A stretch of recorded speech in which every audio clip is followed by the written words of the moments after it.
నమస్కారం ఘంటారావానికి స్వాగతం. ముందుగా ప్రధాన అంశాలు. స్పేస్ టెక్నాలజీతో సమస్యలకు పరిష్కారం కనుగొనాలన్న మోదీ. ఉన్నతమైన ఆలోచనలు చేయాలని సీఈఓలకు సూచన.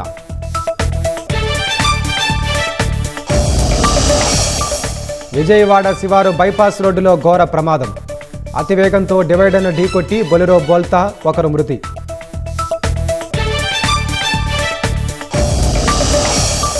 ధరల ఘాటుతో సామాన్యుల జేబులకు చిల్లులు పెడుతున్న ఉల్లి. కేజీ 46 రూపాయలకు చేరడంతో కొనుగోలుదారులకు చుక్కలు.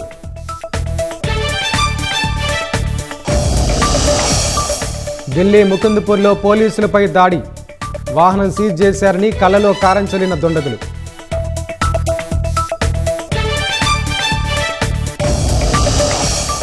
జపాన్లో మరోసారి కంపించిన భూమి. టోక్యో సహా వేర్వేరు ప్రాంతాల్లో 37 మందికి గాయాలు.